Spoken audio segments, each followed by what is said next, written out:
సమాజంలో చాలా పెద్ద సమస్య. కోర్టులో ఫ్యామిలీ కేసులు పెరిగిపోవడానికి, విడాకుల కేసులు పెరిగిపోవడానికి కారణమైన అతిపెద్ద సమస్య. అలాగే పెళ్లి కాని వాళ్ళకైనా సరే టీనేజ్ వయసు చివరిలోకి వచ్చిన కుర్రోళ్ళు కూడా 18-19 ఏళ్ళ పిల్లలకు కూడా ఉన్న సమస్య అంగస్తంభన సమస్య. ఇది సమాజంలో ఎంత ఉందంటే ప్రతి ఇంట్లో దేవుడి పటం ఉంటుందో లేదు కానీ కనీసం ఇద్దరికన్నా ఆ సమస్య ఉంటుంది, నలుగురు ఉంటే. అందులో మిగతా వాళ్ళు చెప్పుకోకపోవచ్చు, కానీ చాలామందికి ఇది పూర్వం రోజుల్లో ఎలా ఉండేదంటే 40-45 ఏళ్ళు దాటితే కొంచెం వాళ్ళకి ఈ సెక్స్ కోరికలు కానీ అంగస్తంభన కానీ ఉండేది కాదు. కానీ ఇప్పుడు అలా కాదు, 18 ఏళ్ళు 20 ఏళ్ళ పిల్లలకు కూడా ఆ సమస్య కనిపిస్తుంది. మా దగ్గర చాలామంది అట్లా ఫోన్లు చేస్తున్నారు, వస్తున్నారు, మెడిసిన్ స్టార్ట్ చేసాం. అయితే ఈ వయసు వాళ్ళకి అసలు రావాల్సిన అవసరం ఏంటి, ఎందుకు వస్తుంది? ఫస్ట్ థింగ్ ఏంటంటే లైఫ్ స్టైల్ డిజార్డర్. ఏవి పడితే అవి తింటాం, ఒంటికి పనికిరాని, ఒంటికి ఏమాత్రం బలం ఇవ్వని జంక్ ఫుడ్స్ తింటాం. ఇవాళ అంతా చూడండి, గల్లీ గల్లీకి బిర్యానీ పాయింట్లు ఉంటాయి. బిర్యానీ తింటాం తప్పు కాదు, మంచిదే, అది ఒక రకంగా ఆరోగ్యానికి మంచిదే. కానీ ఒక లిమిట్ ఉండాలి దేనికైనా. ఆయిల్ వెళ్తుంది కదా, దాంతోపాటు అది ఎంత ఎఫెక్ట్ చేస్తుంది? కారం వెళ్తుంది, ఉప్పు వెళ్తుంది, పైగా బయట వేసే సాల్ట్ అజినోమోటో వేస్తారు, మోనోసోడియం గ్లూటనేట్ MSG. ఇది హార్మోన్స్ని అప్ అండ్ డౌన్ చేసేస్తుంది. అలాగే శరీరంలో చాలా సైడ్ ఎఫెక్ట్స్ వస్తున్నాయి. ఈవెన్ క్యాన్సర్లో కూడా అదే కారణం అవుతుందని ఈ మధ్య చెప్తున్నారు. కాబట్టి ఇలాంటి కెమికల్స్ కలిసిన ఫుడ్స్ బయట ఎక్కువగా తినటం వల్ల తిండి ఒంటికి పట్టదు. తింటారు, కడుపు నిండుతుంది, నేలకి రుచిగా ఉంటుంది, అది ఒంటికి ఏ విధమైన ఎనర్జీని ఇవ్వదు. అందుకనే వీటిని జంక్ అంటే చెత్త అని అంటారు. కాబట్టి అసలు ఈ సమస్యలు ఎందుకు వస్తున్నాయి అంటే ఫస్ట్ ప్లేస్లో పెట్టాల్సింది ఫుడ్ అనే కూడా కాదు, పోర్న్ సైట్లు చూడటం, హస్తప్రయోగం చేయటం.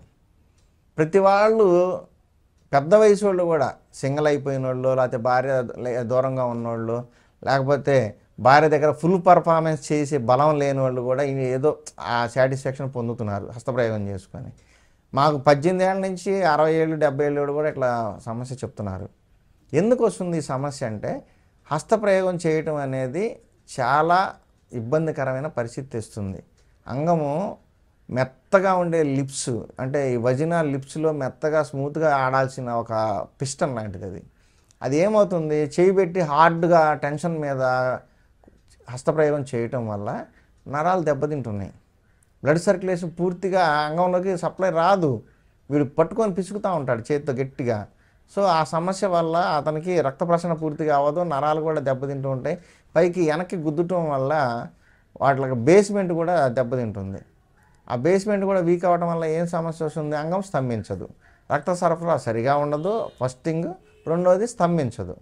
స్తంభించి నిలబడటానికి కావాల్సినంత బలం వాళ్ళ యొక్క బేస్మెంట్లో ఉండదు. ఇవన్నీ ఎందుకు తెచ్చుకుంటున్నారు? పోర్న్ సైట్లు చూడటం. ఇవాళ ప్రతి ఒక్కళ్ళ చేతిలో స్మార్ట్ ఫోన్ ఉంది.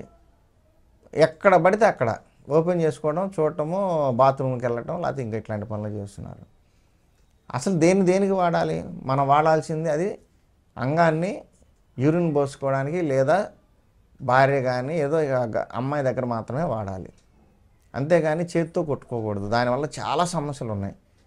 అందువల్ల ఆ సమస్య ఫస్ట్ పోవాలంటే పోర్న్ సైట్లు చూడటం మానేయండి. వెంటనే దాంతోపాటు హస్తప్రయోగం చేయటం మానేయండి. యూరిన్ వెళ్ళాల్సి వచ్చినప్పుడు తప్ప దాన్ని అంటుకోమాకండి. ఇలాంటి అలవాటు చేసుకుంటే చాలా వరకు మీకు ఈ వీక్నెస్ అనేది కంట్రోల్లో అయ్యేదానికి ఛాన్స్ ఉంది. దీంతోపాటు మీరు తీసుకునే ఫుడ్, ఆహారంలో, డైట్లో మంచి ఆకుకూరలు, కూరగాయలు, ఇట్లా న్యాచురల్ ఫుడ్స్ ఉండే విధంగా చూసుకోవాలి. అవి న్యాచురల్ ఫుడ్స్ అంటే ఏం చేస్తాయి, మనకు మంచి ఎనర్జీ ఇస్తాయి కాబట్టి నరాలు యాక్టివ్గా ఉంటాయి. మంచి బ్లడ్ ఉందంటే బ్లడ్ సర్క్యులేషన్ వల్ల ఆటోమేటిక్గా నర్వస్ సిస్టంలోకి న్యూట్రిషన్ వెళ్తుంది. ఆ న్యూట్రిషన్ ఉండటం వల్ల నరాల వ్యవస్థ అనేది చాలా బాగా పనిచేస్తుంది. ఈ నర్వస్ సిస్టమ్ కరెక్ట్గా పనిచేయాలి అంటే మనం నోట్లో వేసే ఆహారం ఏదైతే ఉందో అది న్యూట్రిషన్స్ బాగా ఉండాలి. Fruits, dry fruits, milk, curd, అలాగే ఘీ, నెయ్యి, ఇలాంటి ఆహార పదార్థాలు తీసుకోండి, నర్వస్ సిస్టమ్ బాగుంటుంది. అలాగే కూరగాయలు మంచిగా తీసుకోండి, ఆకుకూరలు, కూరగాయలు, కాస్త బ్లడ్ బాగా ఇంప్రూవ్ అవ్వాలి. ఇలాంటి బత్తాయి జ్యూస్ తాగొచ్చు, చెరుకు రసం తాగొచ్చు, కూల్ డ్రింక్స్ తాగొద్దు. వాటిలో ఏమీ ఉండదు, అవి కార్బోహైడ్రేటెడ్ సోడాస్. అవి సో అవి తీసుకోమోకండి. మంచి ఫుడ్ తీసుకోండి, మీకు ఖచ్చితంగా మీ సమస్యకు పరిష్కారం దొరుకుతుంది. అయితే ఆల్రెడీ డ్యామేజ్ అయిపోయి ఉంది కాబట్టి ఒక్కసారి మాత్రం ట్రీట్మెంట్ కోర్స్ చేయాలి. ఆ కోర్స్ చేస్తే మీకు తర్వాత మీరు దాన్ని కాపాడుకుంటూ ఉండొచ్చు. సో ఆ కోర్సు చేయాలనుకున్న వాళ్ళు మమ్మల్ని సంప్రదించవచ్చు. మీకు పూర్తి స్థాయిలో రిజల్ట్ ఇస్తాము. ఎంతో వేల మందికి చేసాం మేము. పిల్లలు కూడా పుట్టిన వాళ్ళు ఉన్నారు, లేని వాళ్ళు కూడా. కాబట్టి ఆ సమస్య తగ్గిస్తాం. ఫస్ట్ మీరు ఏం చేయాలంటే ఈ న్యూట్రిషన్ విషయంలో జాగ్రత్త తీసుకోండి. అలాగే పోర్న్ సైట్లు చూడటము, హెచ్పి హస్తప్రయోగం కొట్టడం లాంటివన్నీ మానేయండి.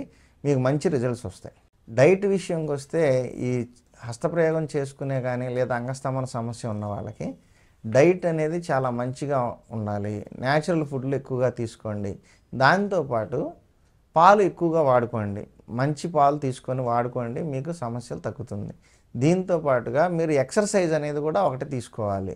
అది వాకింగ్ కావచ్చు, స్కిప్పింగ్ కావచ్చు, ఇంకోటి కావచ్చు. ఏదైనా కానీ మీరు శరీరానికి పని పెట్టాలి. 1 గంట చెమటలు పట్టే విధంగా ఎక్సర్సైజ్ చేస్తే శరీరంలో ఉన్న బలహీనత, ఆ నరాల బలహీనత అనేది తగ్గుతుంది.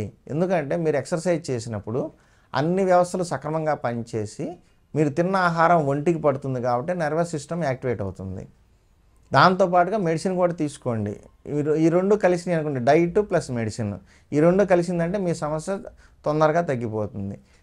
మీరు డైట్లో తీసుకోవాల్సిన న్యాచురల్ ఫుడ్స్ ఎక్కువగా తీసుకోవాలి, జంక్ ఫుడ్స్ తీసుకోవద్దు. అలాగే నెయ్యి బాగా వాడుకోండి.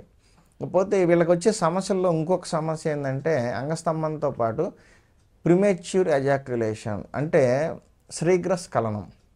ఈ శీఘ్రస్ఖలనం అనేది చాలామందికి మగపటకు పుట్టిన ప్రతి ఒక్కరికి ఇది అనుభవం ఉంటుంది. ఎందుకంటే ఆవేశం ఎక్కువైనా లేదు ఆత్రం ఎక్కువైనా కానీ త్వరగా కారిపోతుంది. అలాగే దానికి రీజన్ కూడా ఉంది. శీఘ్రస్ఖలనానికి రీజన్ ఒకటి టెన్షన్ పడటము, రెండోది తిన్న ఆహారం ఒంటికి పట్టి స్పెర్మ్ చిక్కగా రాకపోవటం. స్పెర్మ్ పల్చగా వచ్చి కరిగిపోయిన నెయ్యిలాగా, కరిగించిన నెయ్యిలాగా, నీళ్ళలాగా కారిపోతుందంటే తొందరగా పడిపోతుంది. వాళ్ళకి అంగస్తంభన చేసేలోపే పడిపోయే వాళ్ళు ఉన్నారు, చేసినాక 2 స్ట్రోకులకే పడిపోయిన వాళ్ళు ఉన్నారు. ఈ విధంగా తొందరగా అయిపోయి పార్ట్నర్ అసంతృప్తికి గురవుతున్నారు. చాలామంది ఇట్లాంటి కారణాల వల్ల విడాకులు కూడా పోతున్నారు. మనకు అన్నీ తెలుస్తూనే ఉన్నాయి. సో ఈ సమస్యను పరిష్కరించుకోవడం మగవాళ్ళ చేతిలోనే ఉంది. మీరేం చేయాలి అంటే జంక్ ఫుడ్స్ మానేసి మంచి ఎక్సర్సైజు, ఆహారం మంచిది తీసుకుంటూ ఈ శీఘ్రస్ఖలనం సమస్య తగ్గడానికి, అలాగే స్పెర్మ్ బాగా చిక్కగా రావాలి అంటే, ఆ చిక్కదనం పెరిగిందంటే ఆటోమేటిక్గా ఎరెక్షన్ కూడా బాగుంటుంది. శీఘ్రస్ఖలనం అవ్వకుండా ఉండాలంటే మీ బలం పెంచుకోవాలి. శరీరంలో నరాల వ్యవస్థలో బాగా స్ట్రెంగ్త్ వచ్చిందనుకోండి, శీఘ్రస్ఖలనం అనే సమస్య తగ్గిపోతుంది. అలాగే దీంతోపాటు శీఘ్రస్ఖలనంతో పాటు స్వప్నస్ఖలనం అని ఉంటుంది. స్వప్నస్ఖలనం అంటే నిద్రపోతూ ఉంటారు, వీళ్ళకి ఏదో కళ్ళు వస్తాయి, లేదా ఏదో ఫీలింగ్ కలిగి, లేదు అటు ఇటు దొర్లుతూ బోర్లా పడుకుంటే ప్రెషర్ ఎక్కువ అవడం వల్ల కానీ స్పెర్మ్ బయటకు వచ్చేస్తుంది. ఇది స్వప్నస్ఖలనం అంటారు. నిద్రలో పోతుంది కాబట్టి స్వప్నస్ఖలనం అంటారు. దీనికి కూడా కారణం 95% వీక్నెస్. మన శరీరంలో వీక్నెస్ ఉండటం వల్ల నర్వస్ సిస్టమ్ అనేది స్ట్రాంగ్ ఉండదు. అలాగే స్పెర్మ్ అనేది చిక్కగా ఉండదు. చిక్కగా ఉంటే ఇట్లా లీక్ అయిపోవడం అనేది జరగదు. కాబట్టి స్వప్నస్ఖలనం సమస్య ఉన్నవాళ్ళు కూడా మంచి మూలికలు ఉన్నాయి ఆయుర్వేదంలో, అవి వాడుకుంటే మీకు పనికొస్తుంది. ఇప్పుడు మీకున్న ఈ అంగస్తంభన, స్వప్నస్ఖలనం, శీఘ్రస్ఖలనం ఇలాంటి సమస్యలు ఉన్నవాళ్ళు వాడాల్సిన మూలికలు చెప్తాను, నోట్ చేసుకోండి. అవేంటంటే మనకి ఆయుర్వేదంలో ఎప్పుడు రెగ్యులర్గా మీరు బయట కూడా వినేది ఏంటంటే అశ్వగంధ. ఈ అశ్వగంధ అనేది మనిషికి, గుర్రానికి ఎంత శక్తి ఉంటుందో అలాంటి శక్తిని ఇస్తుందని ఒక అర్థం. అది అశ్వగంధ అనేది ఇమ్యూనిటీ కూడా బాగా పనిచేస్తుంది. ఎవరైతే అశ్వగంధ రెగ్యులర్గా వాడతారో వాళ్ళకి శీఘ్రస్ఖలనం సమస్య, అలాగే నర్వస్ సిస్టంలో ఉన్న బ్రేక్ డౌన్స్, నరాల బలహీనత అన్నీ కూడా తగ్గిపోతాయి. అలాగే ఎముకలకి కూడా ఇది కాల్షియం బాగా పట్టిస్తుంది కాబట్టి ఎముకలు కూడా దృఢంగా, స్ట్రాంగ్గా ఉంటాయి.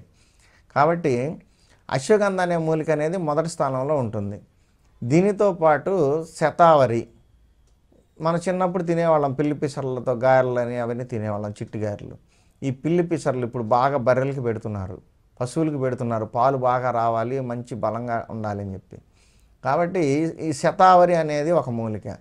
అలాగే శతావరి వేళ్ళు ఉంటాయి, ఎక్కువగా తెల్ల శతావరి వాడుతుంటారు. శతావరి వేళ్ళు చూర్ణం ఉంటుంది. అలాగే అతి మధురం, సఫేద్ ముస్లి, వీటితో పాటుగా మీరు ఇంకా ముఖ్యంగా వాడుకోవాల్సింది ఏంటంటే భస్మం ఒకటి ఉంటుంది, శిలాజిత్ భస్మం. ఇది భస్మ రూపంలో దొరుకుతుంది, లిక్విడ్ రూపంలో కూడా దొరుకుతుంది, నల్లగా ఉంటుంది. ఈ శిలాజిత్ కూడా మంచి శిలాజిత్ తీసుకోండి. పిచ్చి పిచ్చిగా ఎక్కడ పడితే అక్కడ రోడ్ల మీద అమ్మేవి అవి తీసుకోవద్దు. అవి శిలాజిత్ కాదు, ముసాంబరం అంటారు దాన్ని. అలోవెరా జ్యూస్లో సున్నం కలిపి ఉడకబెట్టి దాన్ని శిలాజిత్ అని అమ్ముతున్నారు. కల్తీ చూసుకోండి, మంచి శిలాజిత్ తీసుకోండి. ఈ మూలికలన్నీ సమానంగా తీసుకొని అవన్నీ ఎంత ఉన్నాయో దాంట్లో 10% శిలాజిత్ అనేదాన్ని కలుపుకొని బాగా గ్రైండ్ చేసుకొని ఉదయము సాయంత్రం ఒక అర స్పూను, హాఫ్ స్పూన్ మాత్రమే ఉదయం తిన్నాక రాత్రి తిన్నాక వేసుకొని నీళ్ళతో గోరువెచ్చటి పాలు తాగండి.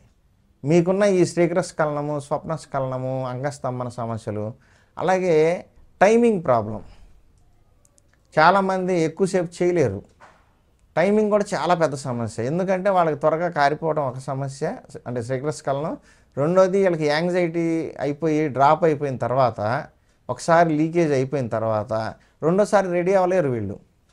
వీళ్ళకి ఉన్న కారణం ఏంటంటే వీక్నెస్. సెకండ్ టైం రౌండ్ మళ్ళీ రెండో రౌండ్కి రెడీ అవ్వాలంటే వీళ్ళ వల్ల కావట్లేదు. ఇప్పుడున్న సమస్యల్లా ఇదే ప్రాబ్లం. అందుకని నేను చెప్పిన జాగ్రత్తలు తీసుకొని నేను చెప్పిన మూలికలు వాడుకోండి. అలాగే డైట్ కూడా మంచిగా తీసుకోండి. టెన్షన్ లేకుండా ప్రశాంతంగా 10 గంటలకల్లా పడుకోండి. 2 దాకా 1 గంట దాకా ఫోన్లు, యూట్యూబ్లు, ఫేస్బుక్లు చూసుకుంటా కూర్చుంటే నిద్ర లేకపోవడం అనేది కూడా చాలా పెద్ద సమస్య. నిద్ర లేని వాళ్ళకి అంగస్తంభన సమస్యలు వస్తాయి. కాబట్టి నిద్ర మానుకోండి, నిద్ర కూడా బాగా ఉండేటట్టుగా చూసుకోండి.